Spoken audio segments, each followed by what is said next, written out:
wabarakatuh. Innal hamdalillah nahmaduhu wa nasta'inuhu wa nastaghfiruh wa na'udzu billahi min syururi anfusina wa min sayyiati a'malina. May yahdihillahu fala mudhillalah wa may yudlil fala hadiyalah. Asyhadu an la ilaha illallah wa asyhadu anna Muhammadan abduhu wa rasuluh la nabiyya ba'dah. Allahumma salli wa sallim ala nabiyyina Muhammad sallallahu alaihi wasallam wa ala alihi wa sahbihi wa man sara ala nahjihi ila yaumiddin. Amma ba'd. Ayyuhal ikhwah, pagi ini kita akan belajar tafsir surat Al-Maidah ayat 111 sampai dengan 113. A'udzu billahi minasy syaithanir rajim. Bismillahirrahmanirrahim. Wa idh auhaitu ilal hawariyina an aminu bi wa bi rasuli qalu amanna washhad bi annana muslimun. Idh qala al-hawariyuna ya Isa ibn Maryam hal yastati'u rabbuka an yunazzila alaina ma'idatan minas sama'i qalat taqullaha in kuntum mu'minin. Qalu nuridu an na'kula minha wa tatma'inna qulubuna wa na'lama an qad sadaqtana wa nakuna 'alaiha minasyahidin. Wa idh auhaitu, dan ingatlah ketika kami memberi wahyu ilal hawariyin, kepada hawari. Hawari ini kan sahabat, tapi di sini diistilahkan dengan wahyu. Nah, wahyu di sini bukan artinya sama dengan wahyu kepada nabi-nabi ya. Jadi harus tahu. Nanti ada juga Allah sampaikan juga wahyu kepada lebah. Ya. Ada dalam surat 16 ayat 68. Allah juga menyampaikan wa auha rabbuka ilan nahli, dan Tuhanmu telah memberi wahyu kepada lebah, anittakhidhi minal jibali buyuta, jadikanlah gunung-gunung sebagai tempat tinggal, sebagai sarang. Nah, ini wahyu juga. Kita lanjutkan dulu. An aminubi id ala hasabi masabak maf'ulu lima fi'lin mahdhuf at-taqdir uzkur. Id ketika, tidak sekonyong-konyong ketika. Maksudnya ingatlah ketika. Jadi id itu ada maf'ul dari fi'il yang dibuang. Asalnya adalah wadhkur id. Ingatlah ketika. Auhaitu ilal hawariyin. Aku memberi wahyu kepada hawari. Kepada hawariyun. Apa isi wahyunya? An aminubi, berimanlah kalian kepadaku, wa bi rasuli, dan kepada rasulku. An aminubi, an huna tafsiriyah, li'annaha idza waqa'at ba'da fi'lin tadammana ma'nal qawli duna hurufi summiyat tafsiriyatan. An di sini artinya an tafsiriyah.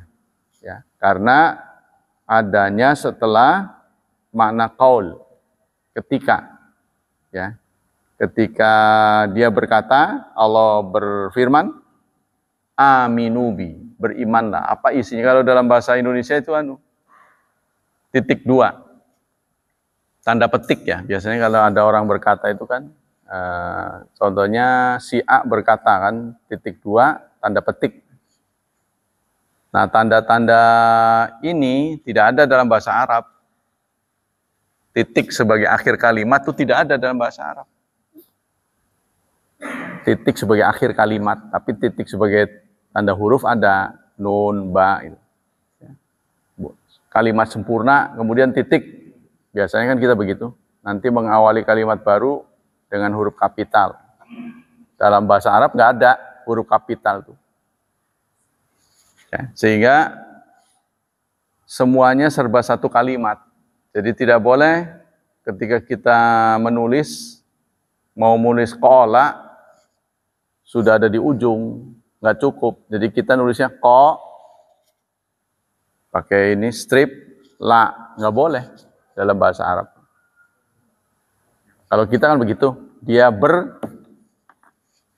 bawahnya kata, kita kan boleh. Dia garis gini, kata di bawah. Bahasa Arab nggak boleh. Kola, ko, la, nggak boleh. Atau takulu yang panjangan 3. Contohnya cukupnya cuma taku. Tidak boleh taku, lu. Atau tak, ulu. Nggak boleh. Atau yastaftihun yang panjang. Yastaf, terus kayak tihuna. Nah, itu nggak boleh. Jadi semuanya harus lengkap satu kalimat dalam bahasa Arab. Wal wahyu fi'lun mutadawim bima'nal qaul duna hurufi. Wahyu bisa berarti mengucapkan. Contohnya dalam surat 23 ayat 27. Fa'auhayna ilaihi anisna'il fulka. Maka kami wahyukan kepada Nabi Nuh anisna'il fulka. Isi wahyunya adalah buatlah sebuah perahu. Bahtera. Fa'an huna ya'aribuha alun nawi ala anna tafsiriyah. Maka an di sini di Arab oleh ahli nahu sebagai tafsiriyah. Nah, itulah ya. Kelengkapan-kelengkapan dari bahasa Arab karena tidak mengenal itu tadi, tanda-tanda baca. Kita juga kalau ada pokok pikiran baru, alinea, kan kita menggunakan beberapa yang menjorok. Ya. Bahasa Arab juga tidak kenal, tapi sekarang sudah dipakai nih. Seperti ini kan sudah ada. Tapi di buku-buku yang lama itu ya, aja rata aja begitu. Kalau ini kan sudah pakai nih, alinea. Yang baru-baru. Nah ini sebenarnya kreasi orang Barat sebenarnya. Tapi karena bermanfaat, ya urusan dunia nggak ada masalah. Kalau bagus ya kita terima. Jadi kita bukan anti budaya, bukan. Yang tidak bertentangan yang kita pakai. Penomoran, ya. Dulu jarang ada nomor. Bisa dibayangkan dulu, ya. Mushaf itu tidak ada nomornya, dihafal begitu saja. Sekarang sudah ada penomoran. Contohnya di sini, kalau penomoran di sini iya, tapi penomoran di sini sebagai bagian dari subnya. Kalau kita cerita, semuanya ada 5, kan 1, gitu kan, 2. Nah orang Arab kurang nggak pakai begitu. Biasanya dia tulis awal, asani yang pertama, yang kedua yang pakai kata, ditulis huruf. Yang pertama, yang kedua. Kalau kita kan lebih praktis.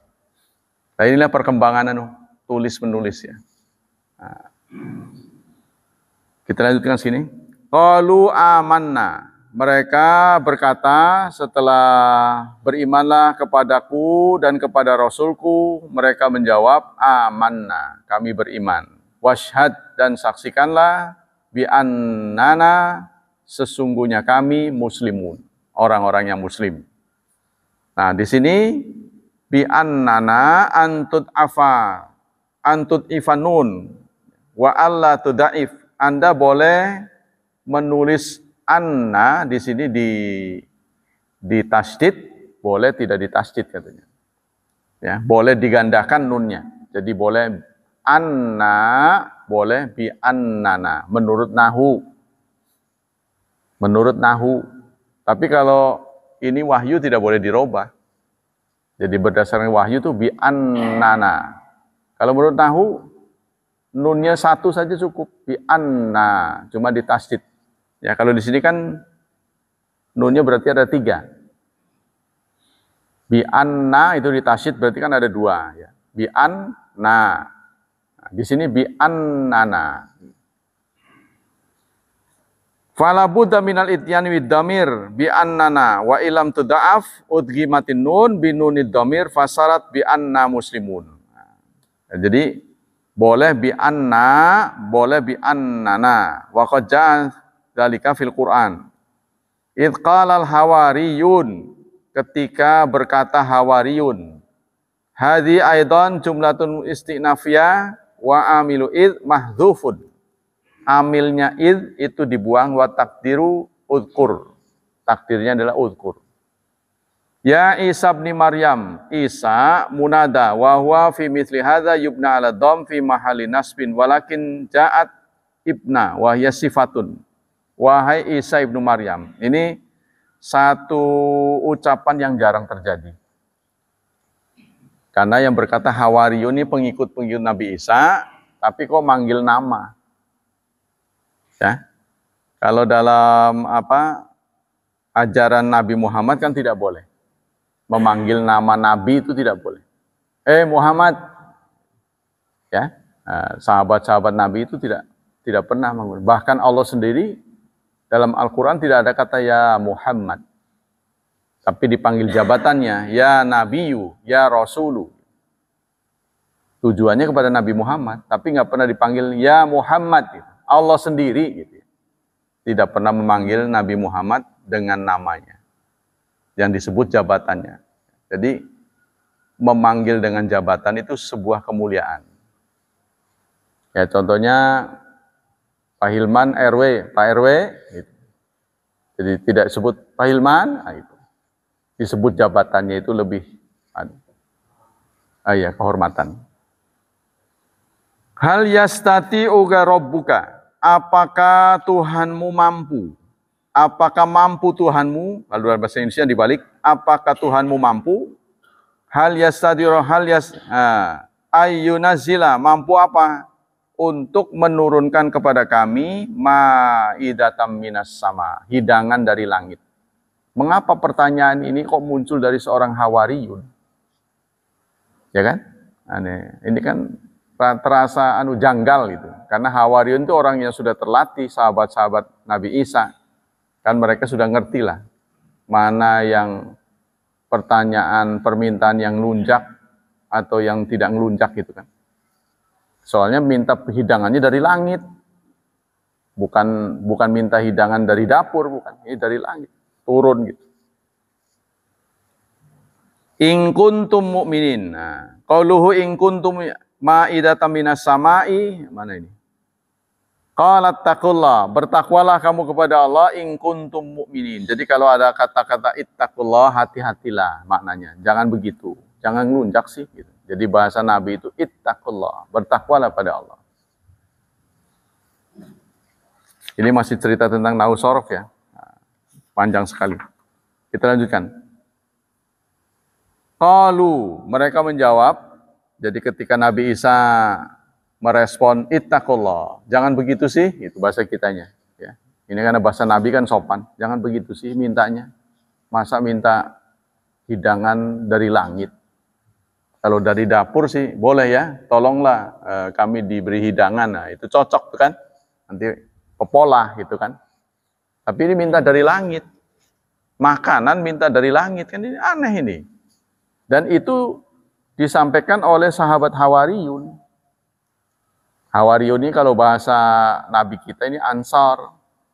Ansar Muhajirin, sahabat-sahabat yang mendukung beliau ya, mensupport beliau. Jawab mereka, qalu, mereka menjawab, nuridu, kami ingin. Annakula minha, mengkonsumsinya. Makan minha dari hidangan, wa tatma'inna qulubuna, dan hati kami menjadi tentram. Wa na'lama, dan kami mengetahui bahwa qad sadaqtana, engkau telah membenarkan kami. Wa nakuna 'alaiha minasyahidin, dan kami atas hidangan itu minasyahidin, dari orang-orang yang memberikan kesaksian, menyaksikan. Apa sih kesimpulan dari ayat ini? Supaya berikut. Al-mumatsalah. Mana ini? Iya. Wah, banyak ini. Isbatu wahyillahi azza wa jal, menetapkan wahyu Allah subhanahu wa ta'ala. Wa id auhaitu, wa wahyullah yang kasimu ila qismain. Wahyu Allah itu ada dua, wahyun syar'i, wahyu secara syar'i. Ada yang wahyu maknanya ilham. Jadi kalau wahyu bimana ilham, wahyu itu masih turun kepada kita. Kalau mananya ilham, kita lagi galau, ya, menghadapi suatu problem. Tiba-tiba Allah beri pencerahan maksudnya. Wah, ini ketemu gagasan. Nah, itu wahyu. Menurut lughah, menurut bahasa. Nah, tapi kalau menurut syar'i, wahyu ya hanya turun kepada Nabi. Diceritakan juga, wahyu juga turun kepada Maryam. Nah, itu berarti ilham. Ya, yang tidak kepada Nabi. Fal awal yata'alaq bi syar'i. Yang pertama berkaitan dengan syariat, wasani yata'alaq bil kaun. Yang kedua berkaitan dengan kaun, dengan kosmos, ya, ide-ide. Itu masih turun kepada kita. Karena Allah wa 'allamakum ma lam ta'lamun. Allah akan senantiasa mengajari apa-apa yang kamu belum tahu. Sehingga kita menghadapi kemajuan pesat. Itu kalau menurut Islam itu wahyu dari Allah. Kita itu punya gagasan-gagasan, si A menemukan ini, si B menemukan ini, sehingga kita semakin makmur hidupnya, semakin mudah. Ya. Orang sudah teknologi lah, ya, singkatnya teknologi, pemanfaatan ilmu menjadi apa? Kesejahteraan kita. Kita hidupnya lebih mudah. Yang kedua, Anna Isa alaihissalam lahu hawariyun. Nabi Isa mempunyai hawariyun, yakni ashaban za safain fi mawaddatihim. Artinya sahabat-sahabat yang bersih. Kalau Rasulullah itu disebut dengan ashabus suffah. Ya, sahabat-sahabat yang diberi tempat oleh Rasulullah di sekitar Masjid Nabawi. Mereka siaga. Kalau lagi nganggur, mereka ya banyak mengisi waktu dengan berbagai kegiatan yang manfaat. Kadang-kadang ada olahraganya. Olahraganya itu katanya kadang-kadang pakai kulit semangka dipakai buat lempar-lemparan. Ya mungkin belum ada bola voli ya. Tapi begitu ada undangan dari Nabi perang, semua dia tinggalkan. Sepertinya nggak pernah main tadi itu. Serius semua. Nah itu sahabat-sahabat yang siaga. Ya, di seputar Nabi, Masjid Nabawi. Namanya Ashabus Suffah. Termasuk di antara keluarga Ashabus Suffah adalah Abu Hurairah. Memang nggak terbayang sih bagaimana sabda Nabi itu bisa direkam kalau dia nggak ngikut terus kan. Aman kita mah. Kadang ngikut, kadang enggak. Berapa orang yang bisa ngikutin kita? Paling lama sejam. Ini kan Nabi memproduksi sabda. Keputusan-keputusan dicatat. Sampailah kepada kita. Kalau tidak ada Abu Hurairah, syariatnya ya, kita akan menghadapi kesulitan. Padahal muslimnya beliau itu di tahun ke-6. Singkat. Nabi Muhammad wafat tahun 11. Jadi yang di bawah tahun ke-6 itu ya tercecer lah di mana-mana. Lain hal kalau sejak awal beliau menjadi nabi, diangkatlah seorang itu ya. Nah untungnya ada Zaid bin Thabit, orang yang mula sekali masuk Islam. Dan dia diberi oleh Allah umur yang panjang, sampai di zaman Utsman. Jadi rupanya Allah menghendaki penyelamatan kitabullah ini. Jadi dia menjadi sekretaris Rasul, masih hidup tuh, sampai Quran harus digandakan. Kan ini kan masalah. Kalau kita sekarang kan cukup keluar dari percetakan. Kalau dulu kan menggandakan ini jadi masalah. Nggak mudah karena ditulis tangan. Ya, coba sih kalau nggak percaya nulis tangannya 1 lembar. Saya aja, wah busek-busek gitu. Banyak menghabiskan ini, stip. Wah salah lagi. Iya, kadang miring. Waduh, miring, busek lagi. Bayangin ini 604 lembar. pekerjaan yang tidak mudah. Makanya kita harus betul-betul menghargai karya-karya senior kita. Ya memang semuanya dari Allah, tapi tanpa kerja keras mereka, tanpa pengorbanan kita, pengorbanan mereka, kebenaran ini tidak akan sampai pada kita. Makanya kita tidak boleh ngelunjak. Bahasa orang salaf itu tidak boleh memaki-maki sahabat. Mereka jasanya sudah banyak. Soal kesalahan mah biasa, kita aja banyak salah. Nggak bisa lurus terus, tapi salahnya mereka itu kan tidak disengaja. Nggak kepengen salah, ya namanya manusia. Ya, nanti di belakang hari ketahuan salah. Contohnya Abu Hurairah. Rasulullah menyatakan, nanti di hari kiamat, kalian akan datang dengan tubuh yang bersinar-sinar. Karena anggota tubuh yang dipakai wudhu, anggota wudhu lah. Karena anggota wudhu. Nah, beliau berkreasi. Karena itu kalau wudhu jangan ngirit, katanya. Kata beliau, karena itu kalau wudhu jangan ngirit, tambahin supaya sinarnya maka ahli kritik hadis, padahal yang nyampein hadis itu ya Abu Hurairah. Rasulullah cuma menyampaikan nanti kalian datang di hari kiamat, anggota wudhunya bersinar. Kan matahari sudah tidak ada, listrik sudah tidak main, itu kan? Apa itu istilahnya, generatornya apa ya? Gensetnya tidak mungkin lah. Butuh berapa genset mau nyalain lapangan mahsyar nanti? Minyaknya dari mana? Matahari sudah dirawat. Idza syamsu quwirat. Apabila matahari sudah dirawat, di-off-kan oleh Allah itu. Begitu juga yang lain-lain yang bersinar. Maka apa yang bisa menerangi kita? Masa mau meriksa orang gelap-gelap? Tidak mungkin. Dari mana? Tubuh kita yang bersinar. Dari mana ya Rasulullah engkau mengenali kami? Begitu banyak orang kumpul. Kan Rasulullah akan memberikan haud, air telaga. Ya kan? Coba terpikir tidak oleh kita. Kalau Pak Hilman, ya, saudara-saudaranya kumpul semua, cucunya, anaknya. Ya nantilah kalau sudah lengkap ya, anaknya udah pada punya cucu semua, sudah berumah tangga. Tiba-tiba mereka menjadwalkan mau datang. Apa yang terpikir pertama? Air minum. Ya kan?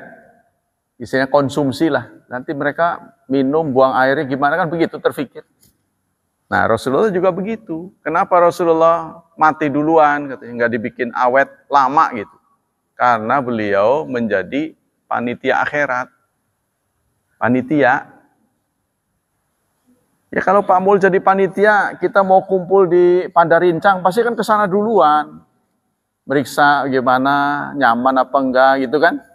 Buat tidurnya. Nah Rasulullah nungguin telaga. Karena Rasulullah tahu kalau orang ngumpul banyak orang itu haus. Nah itu kan berarti sayang sekali sama kita. Maka sahabat bertanya, bagaimana engkau bisa mengenali kami ya Rasulullah? Kan orang kumpul begitu banyak. Yang ngumpul dari Nabi Adam sampai manusia terakhir. Bagaimana bisa mengenali kami?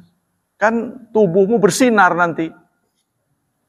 Nah, berkreasilah Abu Hurairah. Makanya jangan terlalu sedikit. Dibanyakin. Jadi, karena Abu Hurairah itu kalau wudhu sampai ke ketiak. Kan ada yang ngomong begitu ya. Nah, itu boleh jadi dari beliau. Sampai ketiak. Supaya jangan sampai di sini. Kan batasnya sini. Sampai ketiak. Terus kalau ngusap wajah, lehernya ikutin. Supaya sinarnya banyak.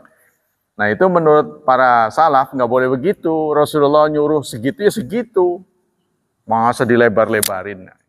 Walaupun yang nyeritain hadis Abu Hurairah. Jadi potongan hadis itu separuh dari Rasulullah, separuh dari Abu Hurairah. Bayangin itu, penelitian hadis sampai seteliti itu, seakurat itu. Ya, jadi satu omongan tuh bisa dibagi, ini kreasi dari Abu Hurairah, ini bukan dari Rasulullah. Ya, jazakallah. Kita kembali ke sini.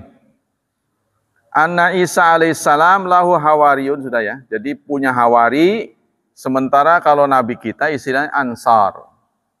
Punya pendukung. Memang kita harus begitu, punya pendukung. Menegakkan kebenaran tuh nggak bisa sendiri. Kan? Kalau kita sendiri ya terlalu banyak musuh. Nggak bisa. Dalam surat Shaf ayat 14, Allah berfirman, Qalal hawariyuna nahnu ansarallah. Jadi itu ansar. Ya. Wa kama taqaddam fil hadis, Rasulullah pernah bersabda, likulli nabiyyin hawari. Setiap nabi punya hawari. Punya pendukung. Wa inna hawari Zubair bin Awam. Dan hawarinya aku adalah Zubair bin Awam. Contohnya Ali bersedia tidur di pembaringan beliau. Berisiko nggak? Ya, kalau kira-kira Pak Mul diminta kesanggupannya tidur seperti Ali, mau nggak? Kita juga mungkin nggak mau. Ya, sohornya aja pengen kayak sahabat gitu. Gantiin Ali, mau nggak? Berisiko harus ditusuk gitu. Lihatlah Abu Bakar Siddiq, semuanya di drop untuk menolong Nabi. Asma, kakak dari Aisyah, malah membawa ransum padahal beliau lagi hamil. Cobalah kita tengok di sana Jabal Nur. Laki-laki aja klenger ke sana. Waduh, panas sih bukan main. Ya. Lembah berbatu, panas sana. Kalau lembah batu ada di Bandung sih ya nyaman-nyaman aja, sejuk kan. Seperti gunung gede itu ya, nggak apa-apa naik, sejuk.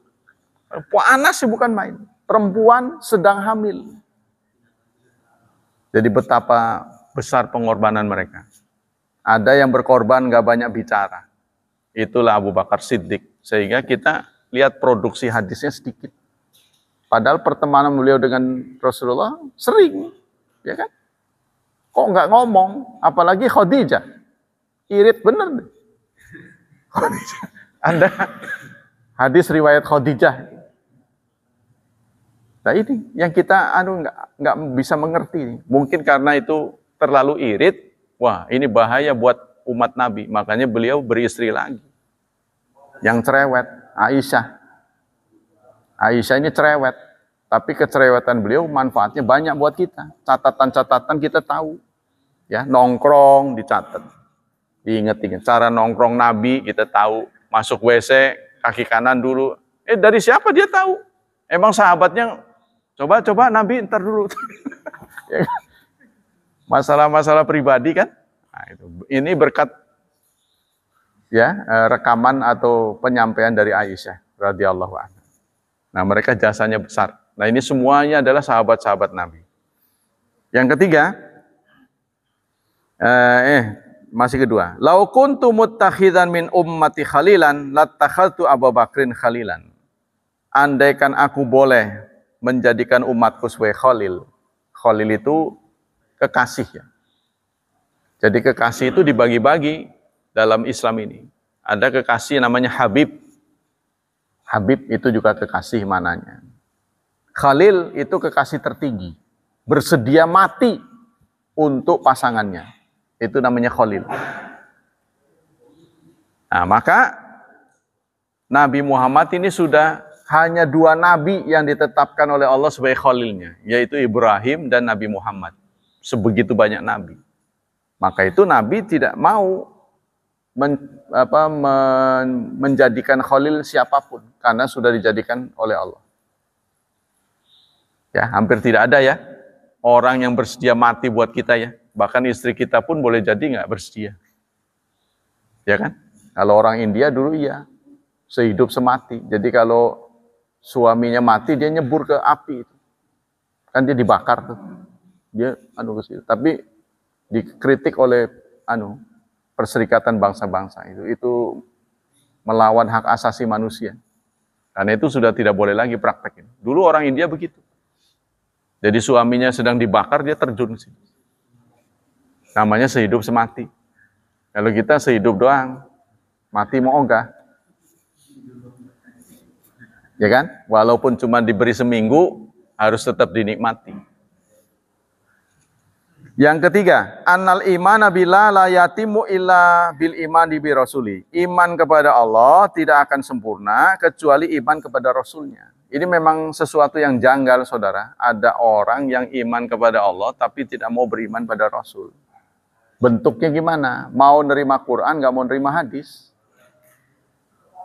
mau nerima Quran tapi tidak mau nerima hadis. Padahal Quran itu keluar dari mulut Nabi Muhammad SAW. Ya kan? Nggak mungkin. Contohnya Pak Hilman sebagai seorang pejabat, ngantornya jam 8, saya hormati waktu jam 8. Ya, begitu udah jam 4, udah bukan kerjanya jam 5, ketemu saya lagi biasa aja, cuma teman. Ya nggak boleh begitu kan? Nggak bisa dipisahkan. Jabatan dengan kepribadian kan nggak bisa dipisahkan. Ya, sehingga ada orang mengkritik kan. Kalau pejabat di hari libur bawa kendaraan merah, plat merah, wah itu sulit dipisahkan. Ya kan? Benar nggak? Kita jadi pejabat, waktu jam ini aja, jam kerja aja, setelah jam kerja jadi orang biasa, kan susah. Ya, walaupun itu menurut KPK begitu. Jadi iman kepada Allah tidak akan sempurna kecuali kita beriman kepada Rasulullah. Sehingga kita harus meneliti, kita juga harus meyakini hadis-hadis Rasulullah. Kita harus pelajari. Yang begitu banyak ya, kurang lebih kalau menurut saya itu 22 kali Quran. Dari mana saya ngukurnya? Dari indeks hadis, namanya Kitabul Mufaris lil Ayatil Quran, kitab indeks Quran itu cuma satu buku. Tapi kalau indeks hadis itu ada 22 jilid. Berarti kurang lebih, ya saya nggak bisa memastikan kurang lebih, jumlah hadis itu setara dengan 22 kali Quran. Jadi indeks hadis itu bagaimana? Kalau Anda mengucapkan sepotong hadis, saya bisa cari di situ. Di mana letaknya hadis itu berada. Contohnya apakah di Bukhari, kalau Bukhari halaman berapa, bab apa. Nah, kita sudah berkreatif sekarang, sudah maju umat Islam, alhamdulillah ya. Jadi kalau kita berniat bersatu, umat Islam itu amat mudah menurut saya. Loh, kok terjadi pertengkaran itu mah kerikil-kerikil sekecil aja.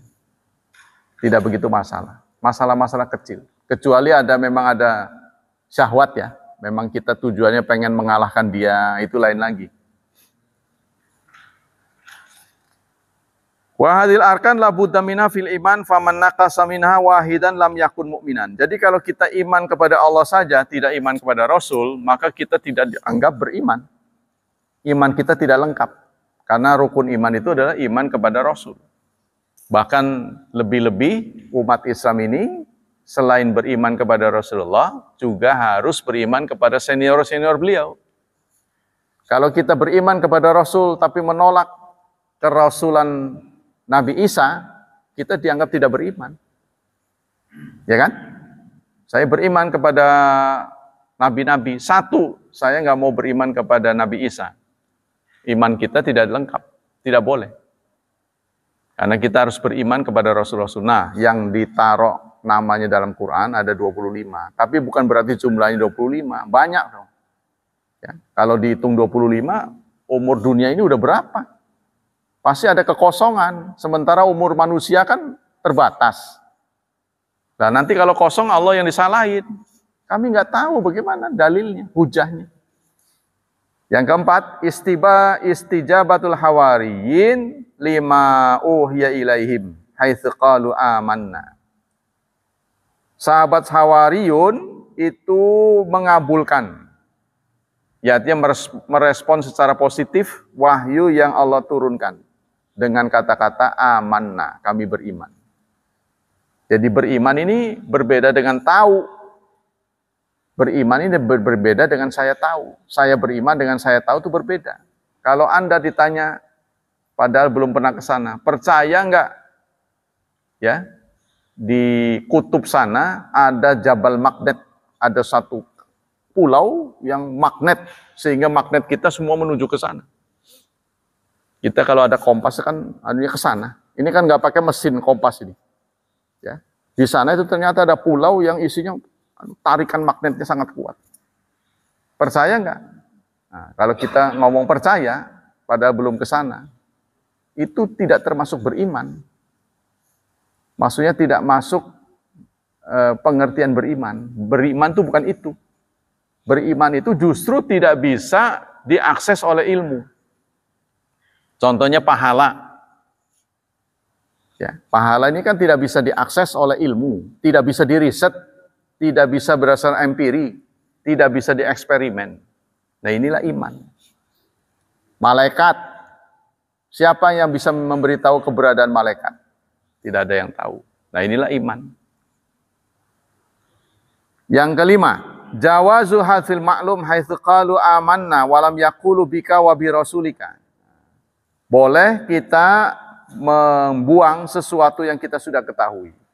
Ya, jadi sesuatu yang kita tahu, sudah sama-sama tahu, namanya lil ahdi dzihni. Kalau dalam bahasa Nahwu, yuk kita ke madrasah. Padahal madrasah itu kan artinya umum. Tapi karena antara yang bicara dan yang diajak bicara udah ngerti, yuk kita ke masjid. Masjid kan banyak. Tapi yang bicara ini adalah sama-sama berkunjung ke sini. Udah ngerti, jadi nggak usah disebut, yuk kita ke Masjid Hidayatullah, nggak perlu. Tapi cukup, ayo kita berangkat ke masjid, udah tahu. Padahal masjid kan banyak. Nah, itu sama dengan ini. Mereka menjawab, amanna, kami beriman. Tidak disebut secara detail iman kepada siapa. Nah, karena saya sudah sama-sama ngerti. Yang keenam, jawazu istisbati syai' bil ishad alaih. Boleh kita menetapkan sesuatu dengan menyaksikannya. Nah inilah ya, namanya manusia ini katanya makhluk berbudaya. Kalau nggak ngelihat, kalau tidak ada dalam imajinasinya, dia nggak percaya. Salah satu sifat manusia ini kalau udah ngelihat baru percaya. Nah, makanya itu, kadangkala kita juga yakin justru sudah terlambat. Ya. Wa anfiqu mimma razaqnakum, berinfaklah dari apa yang kami rizkikan kepadamu, min qabli ayyati ahadakumul maut, sebelum datang kematian. Sebab saat kematian Rasulullah bersabda, idza qubidal abdu tabi'ahul basar. Apabila seseorang nyawanya diambil, maka mata, indera matanya ini akan melihat kepergian nyawanya. Marilah kita renungkan, apa pernah kita melihat nyawa kita? Walaupun disepakati kita ini menyatu dengan nyawa. Pernah nggak lihat nyawa kita apa di tangan, apa di kaki? Kan nggak pernah. Seumur kita sekarang nih, dari mulai lahir sampai sekarang nggak pernah lihat. Tapi nanti, kalau dicabut secara permanen, setiap malam kita tidur dicabut, dipisahkan, tapi dikembaliin lagi. Nanti kalau permanen diperlihatkan kepergian nyawanya. Nah, disitulah kita rata-rata menyesal. Begitu nyawa kita dicabut, kita ngelihat kepergiannya. Maka itu rata-rata matanya ngelihat ke situ. Ya. Matanya apa? Terbelalak. Rata-rata orang meninggal itu, maka disunahkan di meremin gitu ya. Itu kan dia melihat kepergian nyawanya. Nah, disitulah dia menyesal. Aduh, kalau tahu begini, saya begini, begitu. Itu sudah telat. Jadi maksudnya manusia itu punya watak, kalau nggak ngelihat, nggak percaya. Makanya itu kadang-kadang dipakai oleh psikologi manusia itu. Kalau kita mau beli sesuatu, harganya 125 tuh. 100 boleh. Nah kalau 100-nya nggak kelihatan, nih dia masih nolak. Wah, nggak boleh. Kalau dia keluarin, nih. Ya, nih. Berapa tuh? 100? 100. Hitung di depan dia. Udah ngelihat, kadang-kadang secara psikologi, ya udahlah. Tapi kalau baru ngomong, 100 apa? Oh, nggak bisa, Pak. Dilihatin nih. Tuh, gitu kan? Makanya begitu juga ketika umat Nabi Muhammad ini wafat, cerita-cerita tentang kematian ini semuanya mengerikan, saudara. Tidak ada yang nyaman. Nah, kenapa orang Islam ini perlakuannya kan dalam Quran itu ada wan naziati ya. Apa itu? Wan naziati qorqa, wan nasyitati nashta. Naziat, ada nasyitat. Malaikat ini mempunyai sikap berbeda dalam mencabut nyawa. Ya. Kalau kepada orang Islam dicabutnya pelan-pelan sambil diiming-imingi itu. diiming-imingi pemandangan, view. Tuh, lihat tuh surgamu tuh. Tuh, bagus kan? Nah, ditarik pelan-pelan. Gitu katanya. Sehingga nggak berasa, tapi aslinya sakit. Ya, tapi kepada orang kafir tidak ada pemandangan. Langsung aja naziatil qorqawan nasyitati nashta. Jadi ini semua perilaku malaikat, nasyitat, naziat. Ada yang mencabut dengan kasar, ada yang mencabut dengan lembut, tergantung amalnya. Ya, makanya mudah-mudahan kita tidak mengalami kesulitan. Karena semua ceritanya mengerikan. Ya. Yang lebih kasar adalah Nabi Musa. Nabi Musa didatangi malaikat maut langsung ditonjok. Matanya keluar. Si malaikat itu. Ya kita tahu sendiri kan Nabi Musa itu kalau nonjok bisa mematikan. Kan pernah terjadi itu, nonjok mati. Ya, karena yang mati itu adalah pribumi sama dengan Firaun. Firaun marah. Dikejar Nabi Musa. Makanya ada istilah tonjokan Nabi Musa. Nah, gitu. Ya. Jadi ceritanya gitu, ditonjok malaikat maut itu. Matanya keluar. Laporlah kepada Allah Subhanahu wa Ta'ala. Ini berdasarkan hadis ini. Ya Robbi, ya Tuhanku, Engkau mengutus saya kepada orang yang belum siap mati. Kok bisa terjadi begitu? Lah inilah bedanya Nabi dengan orang biasa. Kalau Nabi ada nego dulu. Punten gitu, ada bahasa basinya. Punten. Ngobrol-ngobrol dulu. Gimana siap berangkat? Ya. Itu katanya. Maka cerita berikutnya tentang Nabi Musa, Allah lalu berfirman kepada malaikat, kamu datangi lagi, beri dia kesempatan untuk hidup. Letakkan telapak tangannya di atas punggung kambing, rambut yang tumbuh di bawah telapaknya itu umur buat dia, perpanjangan. Jadi rambut kambing yang ada di tutup telapak dia, itu satu helai, itu 1 tahun. Silahkan. Nah itu datanglah malaikat lagi ke situ. Ya. Ini perintah dari Allah, begitu, nego. Kalau kamu mau hidup lebih panjang, letakkan telapak tanganmu di atas punggung kambing, semua rambut yang tumbuh di ketutup telapak tangannya itu adalah umur buatmu. Setelah itu apa? Ya mati. Wah, mati juga ya. Ya kalau ujung-ujungnya mati udah sekarang aja. Nah ceritanya gitu. Kalau Nabi Muhammad, siapa yang nerima itu? Anaknya apa istrinya? Merinding. Siapa itu? Fatimah? Saya nggak tahu ayah ini rada beda ini tamunya. Kok saya merinding ini? Bulu romanya berdiri. Nggak tahu siapa ini.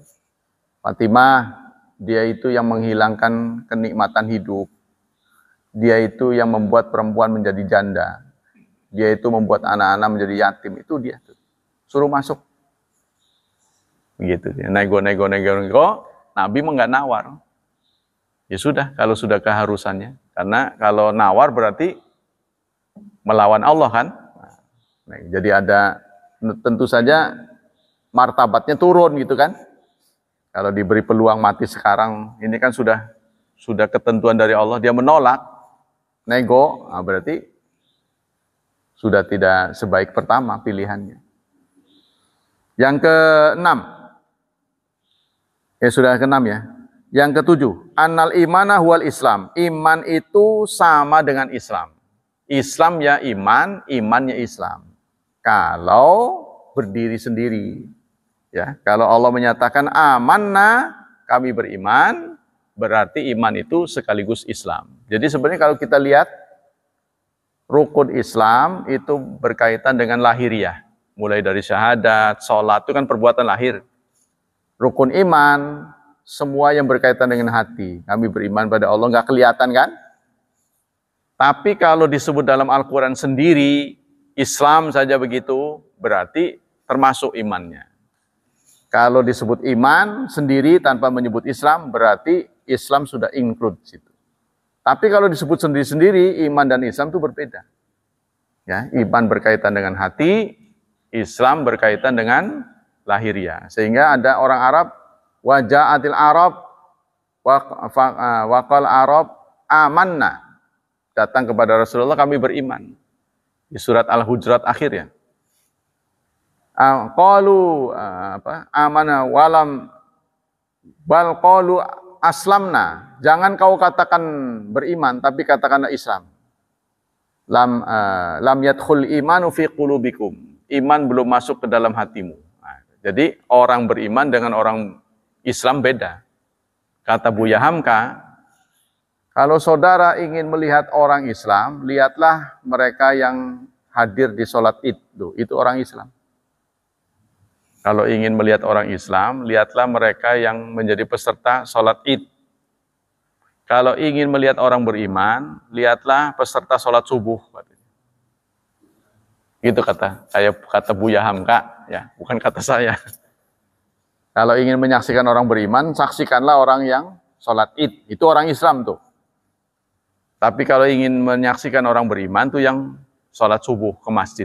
Nah, jumlahnya kan jauh berubah ya. Nah, kita tadi aja satu soft plus. Nah, kalau sholat Id, wah membludak sampai keluar. Kita lanjutkan. Yang ke-8. Anal hawariyin ma kauni khalasan indahum syai'un minal jafa. Meskipun orang Hawariyun itu adalah sahabat-sahabat pilihan, tetapi masih ada sikap-sikap yang nyeleneh. Manusiawi lah. Sehingga mereka sampai minta memanggil Nabi Isa itu dengan namanya. Ya Isa bin Maryam. Ini kan dipanggil namanya gitu ya. Nah, sebagai seorang sahabat ini kan kurang sopan. Tapi ya begitulah. Ya. Namanya manusia itu sesekali keluar kemanusiaannya. Jadi yang wajar saja ya, masih wajar. Fa in qala qail la'alla syari'atahum tubihu lahum ayyunada nabiyahum bismi. Ada orang yang berkata, boleh jadi syariat Nabi Isa membolehkan memanggil nama nabinya itu dengan nama. Ya. Karena dalam syariat Nabi Muhammad kita tidak boleh memanggil Nabi Muhammad dengan Muhammad. Nah, ini terdapat dalam surat 24 ayat 63. Ya, ada ayat yang melarang kita tidak boleh memanggil Nabi Muhammad dengan namanya. Muhammad, nah, nggak boleh.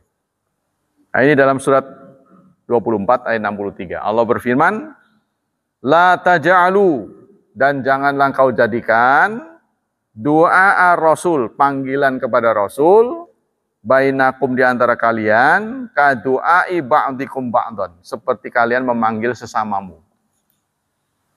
Seperti kita memanggil teman, tidak boleh. Muhammad, mau kemana? Nggak boleh. Muhammad, dari mana? Tidak boleh.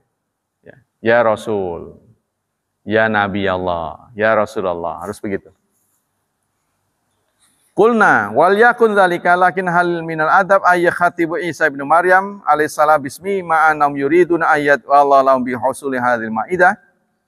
Tapi apakah sopan meskipun itu boleh, mereka mau minta tapi tidak menghormati. Mereka kan mau minta ayyunazila ma'idatan minas sama. Mereka menginginkan turunnya hidangan dari langit. Dalam kondisi meminta, apa ya pantas memanggil orang dengan tidak sopan? Itu kan? Nah, ini dilakukan oleh Hawariyun pula. Sahabat pilihan. Ada apa dengan Hawariyun seperti itu? Ya, maka jawabnya adalah la syakka la ana kulli hal hadzal khitab la syakka ana fi syai'in min al-jafa. Menurut Syekh Utsaimin memang itu salah satu bentuk kemanusiaan mereka. Nyeleneh gitu ya. Ini hal yang tidak wajar dari seorang Hawariyun. Nah, mereka begitulah kepada Nabi Isa, masih kasar. Gitu. Jadi beda dengan sahabat Nabi yang sudah terdidik. Nah, mereka sudah betul-betul sopan. Ya. Ada perang Dzatur Riqa. Sampai mereka perang itu kakinya dibalut dengan perban karena sudah berdarah-darah. Ya, jadi sudah tidak bisa diwakili oleh alas kaki. Saking jauh perjalanannya, alas kakinya sampai jebol. Sampai dibalut dengan perban. Bayangin ini saudara. perjuangan para sahabat. Ya, jadi ada satu perang itu, perang perban namanya. Perang yang kakinya ada perbannya. Yang ketujuh, annaha ulal hawariyin yuriduna minal ayat ma yamla'u butunahum. Mereka minta hidangan dari langit karena boleh jadi mereka lapar. Ya, boleh jadi mereka sudah melakukan suatu perjalanan, tiba di satu tempat tidak ada makanan. Sehingga mungkinkah Tuhanmu menurunkan hidangan dari langit? Karena dilihat kanan kiri nggak ada warung, gitu kan? Mereka sudah menghadapi kelaparan, seperti yang juga pernah dialami oleh para sahabat ketika mereka ya mengikuti ekspedisi perang, datang ke satu kampung, nggak ada yang bisa ditukar dengan uang, mereka udah habis uangnya, dan minta dijamu, nggak ada yang mau menjamu. Tapi Allah takdirkan kepala sukunya tersengat kalajengking, bengkak, menghadapi kematian. Adakah di antara kalian yang bisa menyembuhkan? Dengan pedenya kan udah lapar ya. Ada. Tapi ada syaratnya. Apa syaratnya? Tolong kenyangin kami dulu. Mau kerja bagaimana kalau lemes? Itu ceritanya. Nah, mereka pun dijamu karena ini kepala suku yang membutuhkan pertolongan. Dijamu lah mereka. Bahkan dibekalin, dikasih bekal. Nah, mereka konon menyembuhkannya dengan membaca Ummul Kitab. Ya, membaca suratul Fatihah. Sembuh katanya. Ketika itu diceritakan pada Rasulullah, kamu tahu kok kamu bisa melakukannya dengan cara begitu? Ya, karena aku pernah mendengar bahwa Ummul Kitab itu ruqyah dari ruqyah Rasul. Bagian dari ruqyah, jampi-jampi. Jadi boleh kita mengucapkan membaca suratul Fatihah. Kita lanjutkan. Yang ke-10. Anna wuqasai yu'ti yaqinan aktsara minal khabari minhu. Apabila sesuatu yang kita hadapi itu ya menjadi kenyataan, itu akan memberikan keyakinan lebih. Jadi kalau ada berita sekaligus kita menyaksikan, maka kita akan mendapat keyakinan lebih. Jadi beberapa tafsir menyatakan sahabat Hawariyun bukan nggak percaya, tapi mereka minta kesaksian. Gitu ya. Sehingga mereka mengatakan waqad sadaqtana. Jadi alasan mereka itu wa na'lamu angqad sadaqtana wa tatma'inna qulubana, supaya hati kami tentram. Itu pun dilakukan oleh Nabi Ibrahim. Ya, Nabi Ibrahim pernah minta kepada Allah Subhanahu wa taala, "Rabbi arini kaifa tuhyil mauta." Ya Tuhanku, tolong perlihatkan bagaimana Engkau menghidupkan yang mati. Allah pun menegur, "Afalam tu'min?" Apa kamu tidak beriman? Qalu bala. Benar, saya beriman, walakin liyatma'inna qalbi. Tapi supaya hatiku tentram. Kita nggak bisa dibohongi, ya. Otak kita ini nggak nyampe gitu. Kan semua mukjizat ini nggak mudeng, ya. Bagaimana mungkin Nabi Musa bisa menyelamatkan umatnya itu dengan tongkat? Ketika di depannya sudah laut, di belakangnya ada musuh, ya. Solusi dari Allah, pukul tongkatmu. Apa hubungannya tongkat dengan ya kan? Nggak mudeng kan? Apa hubungannya ini di belakang musuh, di depan laut? Pukul tongkatmu ke laut ini kan nggak mudeng. Yang lebih cocok tuh didatangkan perahu, gitu. Rakit, kan gitu kan? Tapi inilah kuasa Allah. Ya. Begitupun Nabi Isa, setelah tidak ada cara diterbangkan oleh Allah. Kan diambil ke langit itu kan terbang berarti. Tanpa sayap, ya bisa saja Allah punya kemampuannya. Coba kamu sudah pokoknya jadi taat saja, kamu jangan tanya solusi. Taati saja, turuti. Jadi mudeng nggak mudeng ya sudah turuti. Begitu dipukul ternyata bisa menjadi solusi. Nah, itulah tujuan dari sahabat Hawariyun minta kepada Nabi Isa agar diturunkan. Laisal khabar kal muayyana. Rasulullah dalam sebuah kesempatan mengatakan kabar itu tidak sejelas muayyana. Muayyana itu menyaksikan. Ya. Seperti kita asyhadu alla ilaha illallah, aku bersaksi bahwa tidak ada Tuhan kecuali Allah. Kita padahal nggak melihat. Tapi kita kedudukannya harus seperti orang menyaksikan, orang melihat, yakinnya gitu. Yang ke-11, anna ayatil anbiya yazadu biha tasdiqan. Ayat-ayat yang Allah sampaikan kepada Nabi, yaitu mukjizat, ini akan membawa keyakinan yang berlebih. Nah, guna dari mukjizat itu kan maknanya melumpuhkan, ya, mengalahkan hal-hal yang tidak masuk akal. Jadi hampir semua mukjizat itu suprarasional, di atas kemampuan kita. Nah, begitu juga ini. Kok bisa turun hidangan dari langit? Dari mana asalnya itu? Kalau kita sekarang, walaupun diturunkan dari pesawat, pasti jatuhnya acak-acakan.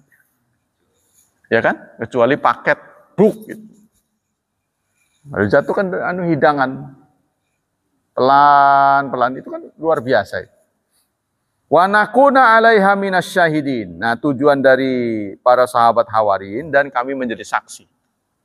Menjadi saksi bagi mukjizat itu. Maksudnya begini. Jadi menurut Syekh Utsaimin, dugaan kuat Hawariyun ini masih merasa ragu bukan terhadap kemampuan Nabi Isa, justru meragukan keberadaan mereka. Keberadaan mereka ini diterima enggak? Kami-kami ini diaku enggak sebagai sahabat? Jadi coba kita minta sesuatu, kalau dijawab oleh Allah, wah iya benar ini. Gitu maksudnya. Ngerti ya? Ya. Nah, begitu kata beberapa orang. Waduh, katanya. Besok imam tarawih si anu. Mudah-mudahan ada halangan. Gitu, pada berdoa. Kejadian besok halangan. Wah iya berarti Allah ijabah. Itu seakan-akan begitu.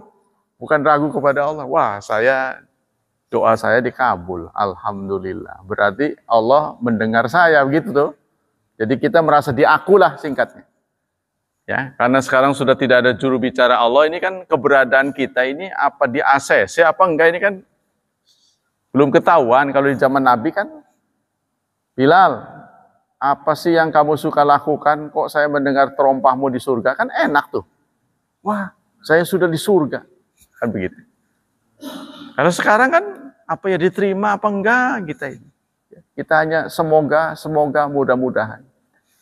Nah, demikianlah tafsir yang barusan kita bacakan. Semoga Allah memberkahi kita. Kita lanjutkan dengan fatwa-fatwa dari Syekh Utsaimin.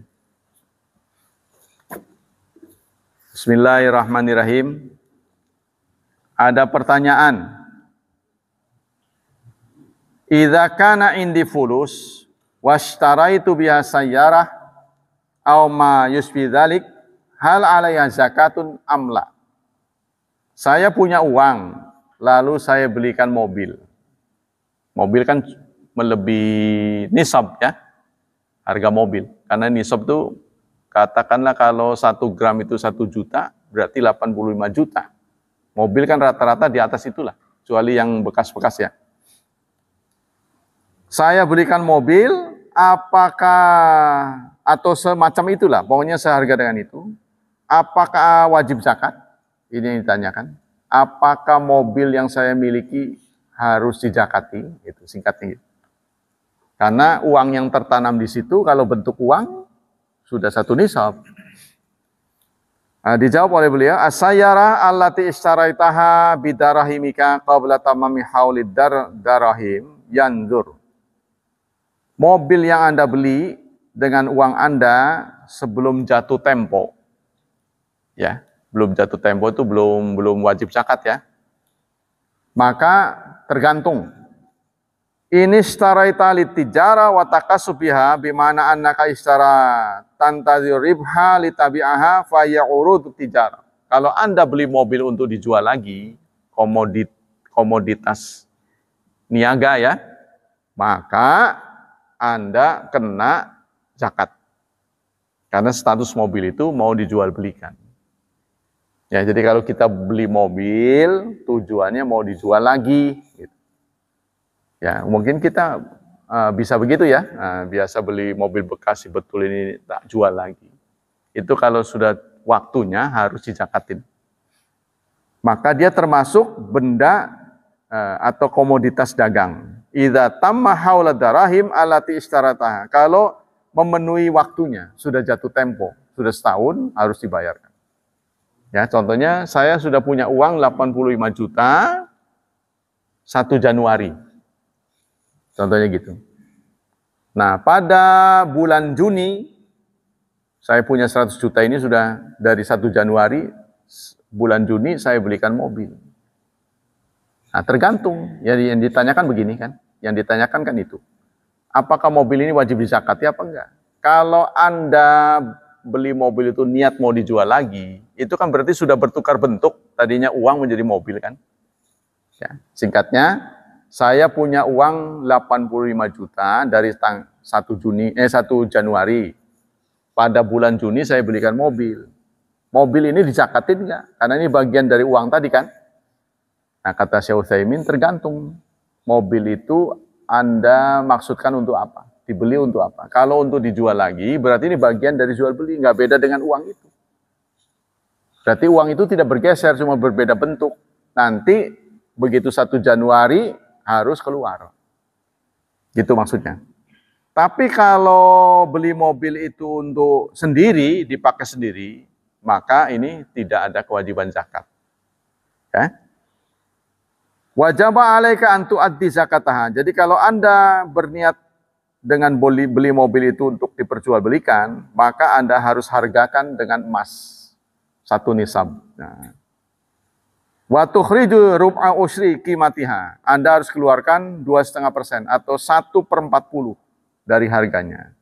Amma idza ishtaraita sayyaratan bidarahimika allati lam yatimu hauluha. Adapun jika Anda membeli mobil ya yang belum sempurna haulnya, belum waktunya, belum jatuh tempo. Tadi itu kita punya 85 juta mulai 1 Januari ya. Sebelum Januari berikutnya, saya belikan mobil. Tapi mobil ini untuk dipakai sendiri. Nah, itu ya. Maka tidak wajib zakat. Paham ya? Jadi ada orang yang sudah mendekati jatuh tempo, dirubah kepemilikan dari uang menjadi benda. Boleh jadi menghindari zakat.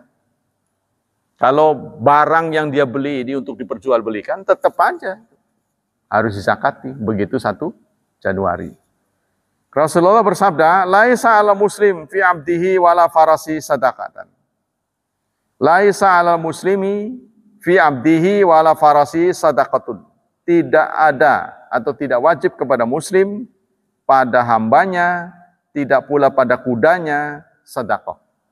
Nah, ini sabda Rasulullah. Jadi tidak ada sedekah, tidak ada zakat ya terhadap muslim dalam kepemilikan hamba dan kuda. Kalau sekarang kan mobil ya. Ditanyakan lagi, halis sayyara mu'adali rukub tu'addu min urudi tijarah afiduna bitafsil. Apakah sayyara, apakah mobil yang diperuntukkan tunggangan itu wajib zakat? Nah, ini pertanyaan kedua. As-sayyara mu'adali rukub awal ujra laisat min urudi tijarah wa innama urudu tijarah ma uridali tijarah maka mu'addan lil bai wa syara min ajri ribhi. Mobil yang dipakai untuk tunggangan atau dikontrakkan, disewakan, itu bukan barang dagangan. Yang dimaksud barang dagangan ini mobilnya diperjualbelikan. Ya. Jadi kalau buat disewakan bagaimana? Walihadza sumya urudan li ana ta'ridu wa tazulu aw li ana ta'ridu takasub wa tijarah amma syai'u qasa iddikhar wa tanmiyah fa hadza la tajibu zakat fi. Kalau kita belikan uang kita buat mobil. Bukan untuk apa dijual belikan, untuk koleksi. Ya, ada orang yang mobilnya sampai puluhan untuk koleksi. Maka benda-benda koleksi ini bukan untuk dijual belikan, tidak kena zakat. Itu. Kalau tadinya bukan untuk menghindari zakat, ngerti ya? Jadi ada orang yang punya 85 juta 1 Januari. Contohnya gitu kan?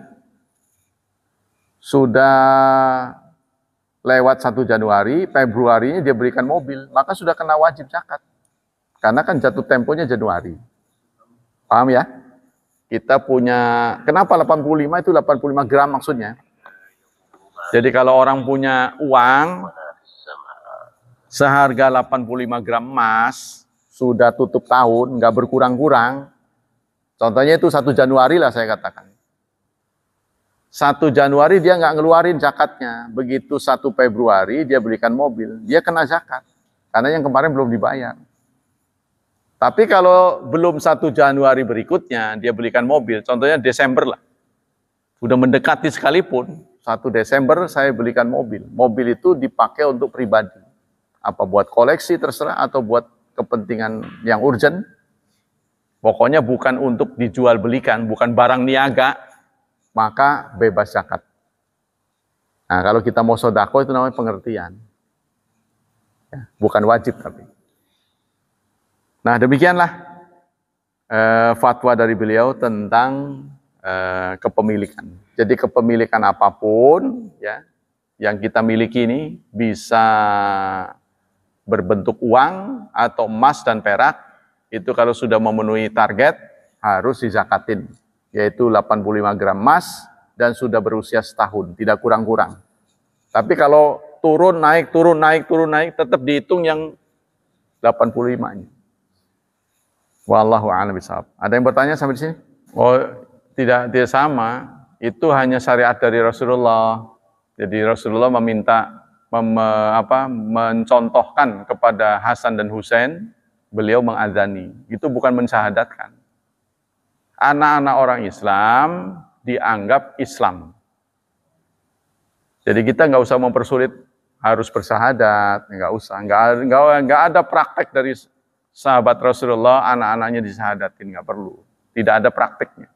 Jadi anak orang Islam dianggap orang Islam.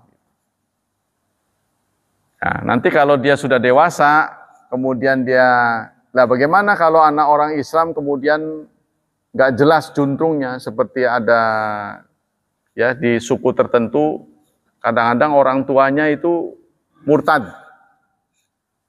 ya kan? Kadang-kadang orang tuanya murtad, atau salah satunya murtad karena mereka nggak ngerti beda agama itu nggak boleh, gitu kan? Kadang-kadang perkawinan beda agama terus saja, bagaimana itu anaknya? Nah ini mungkin perlu syahadat. Kalau mereka nggak pernah kenal Islam, contohnya buyut saya Islam, tapi kakek saya murtad, naudzubillah ya. Nah, bapak saya nggak jelas ini. Nah itu yang nggak jelas itu diperjelas lagi. Tapi kalau anak orang tuanya sudah Islam, taat, ya nggak perlu diislamkan lagi, nggak perlu. Jadi kita tidak membuka hal-hal yang tidak disunnahkan oleh Rasulullah. Jadi tidak pernah terdengar sahabat-sahabat itu mengislamkan lagi anak-anaknya. Walaupun masuk Islam itu hal yang sepele, hanya baca syahadat gitu kan. Gitu Pak. Sebab setiap orang yang sudah taat, kemudian dia sholat, dia sudah Muslim. Jadi singkatnya nih, kita sebagai Ahlus Sunnah wal Jamaah, kalau menyaksikan orang Islam pernah sholat, itu tidak boleh dikafirkan.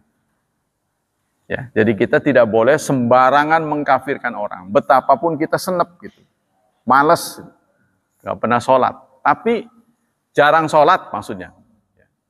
Tapi dia pernah sholat gitu. Ya paling tidak sholat Id. Tetap aja dia itu orang Islam, meskipun kita enak gitu. Kita tidak dibenarkan mengkafirkan orang itu. Kalau kita sebut fasik, iya. Fasik itu namanya kan malas. Orang yang malas namanya fasik. Muslim tapi tidak kelihatan muslimnya gitu kan.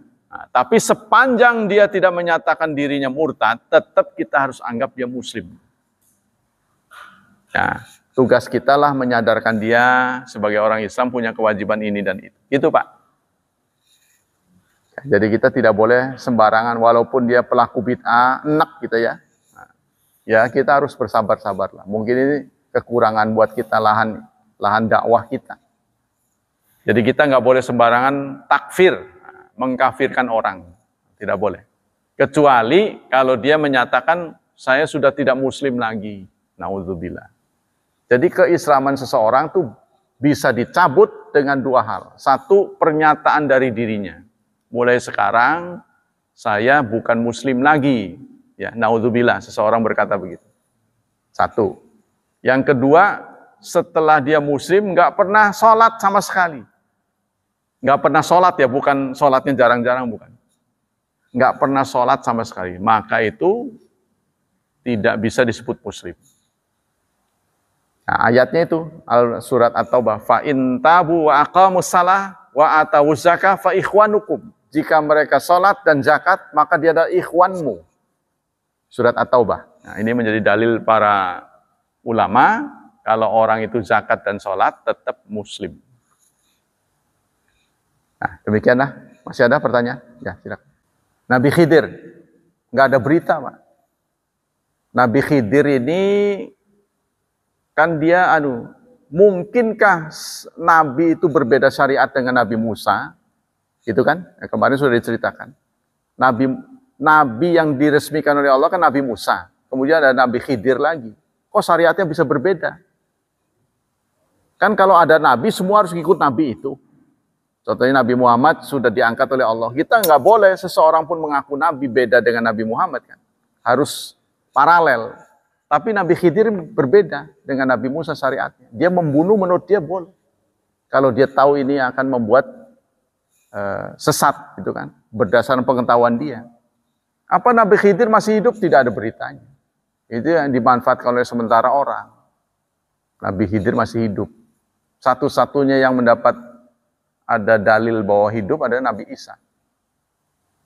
Nabi Isa ini masih hidup katanya. Jadi lah Nabi hidup, kalau Nabi Isa hidup umurnya udah berapa? Ya wallahu alam. Allah punya kuasa. Sesuatu itu dihambat dihambat proses penumbuhannya. Lah kalau sampai dia hidup kan umurnya sudah berapa? Pasti kan proses penuaan. Ya bisa saja oleh Allah dihentikan prosesnya.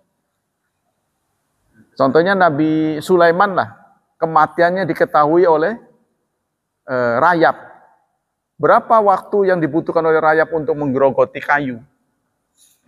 Kan tidak mungkin seminggu. Lah iya kalau itu seminggu katakan, apa yang nggak bau?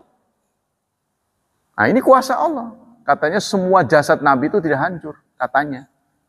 Ya, menurut hadisnya begitu. Ya kita nggak perlu selidik-selidik, bongkar-bongkar mayat Nabi. Semua jasad Nabi itu tidak hancur. Karena tanah itu tidak akan berani menggerogoti jasad Nabi. Begitu juga orang yang hafizul Quran. Jadi tanah itu nggak berani menggerogoti tubuhnya. Sehingga dia kayak mumi begitu ya. Ya kita nggak perlu ngorek-ngorek sih. Nah begitulah keterangan dari ayat-ayat maupun hadis. Demikianlah hadirin hafizani wa hafizakumullah. Semoga kajian pagi ini mendapat rahmat dan berkah dari Allah Subhanahu wa taala. Semoga Allah senantiasa melindungi dan menyelamatkan kita dari wabah dan fitnah. Semoga Allah berkenan mencerahkan masa depan putra-putri kita, membentuk mereka menjadi generasi yang salihin dan salihat. Subhanakallah wa bihamdik asyhadu an la ilaha illa anta astaghfiruka wa atubu ilaik. Wassalamualaikum warahmatullahi wabarakatuh.